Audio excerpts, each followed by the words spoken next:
Hello and welcome to water quality. In this video I'm going to go over the derivation for the total alkalinity endpoint. This represents the point where essentially all of the acid neutralizing capacity of a water, natural water containing carbonates, has been used up. This means that essentially all of the hydroxide has been converted to water and essentially all of the carbonate and bicarbonate have been converted to carbonic acid. First, let's do a charge balance before acid addition. So I want you to think about this as a titration that you would do in the lab, and this represents the sample before we've added any acid. So on the left-hand side, I'll put the positive charges. So I have the summation of the conservative cation charges, and I'm going to write a 0 here to represent that this is before the acid addition.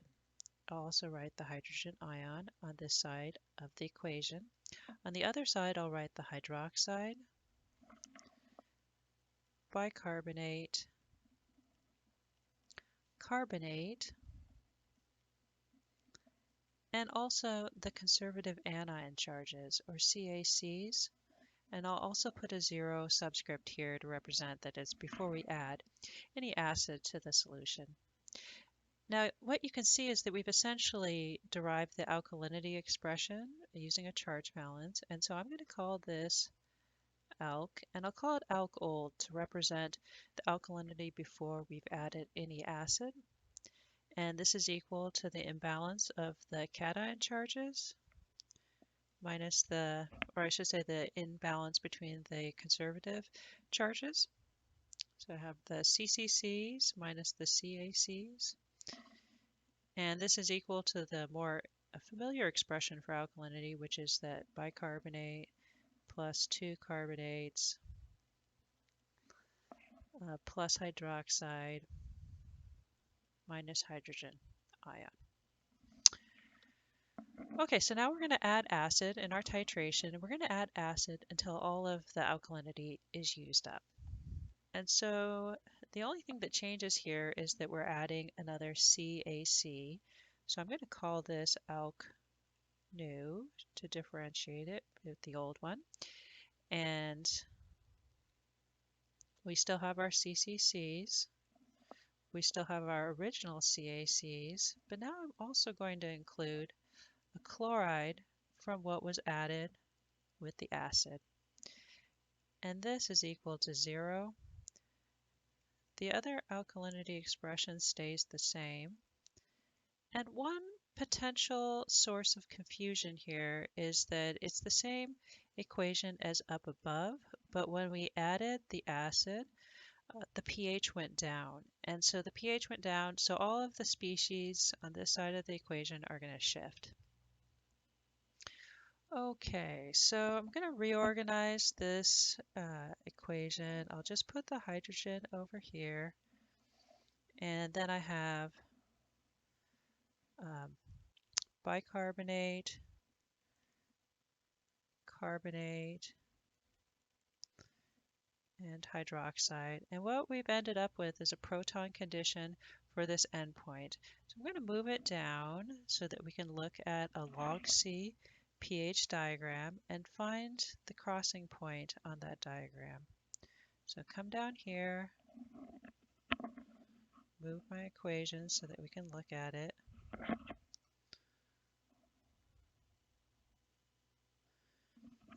Okay, and then go back up to my pen. And I provided a log C pH diagram for the carbonate system. And in my example, I'm using a CtCO3 of 10 to the minus 2.5 molar concentration.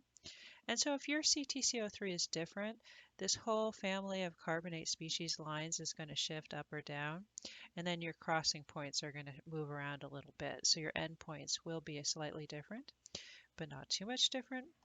Okay, so now I'm going to find this point on the graph, or the pH at which this equation is satisfied. So I'm going to think about this as the left side, and here we have the right side. So on the left side, it's pretty simple. I just follow the hydrogen line all the way down. And then on the right side, I'm going to follow the dominant species. And the summation of these things is just slightly above the dominant species because we have a log scale, so the addition of these things is dominated by the dominant species. So I follow the hydroxide line or slightly above it, and eventually the carbonate becomes the dominant species, and I follow the carbonate line, and then the bicarbonate becomes the dominant species, so I follow that line. And I keep following it down and down. Meanwhile, my hydrogen ion side is just following here. And then I can see eventually I get to a point where these two things cross, and this is my endpoint. So I can follow it up to the pH scale, and I see that this occurs, or this reaction or equation is satisfied at about a pH of 4.4.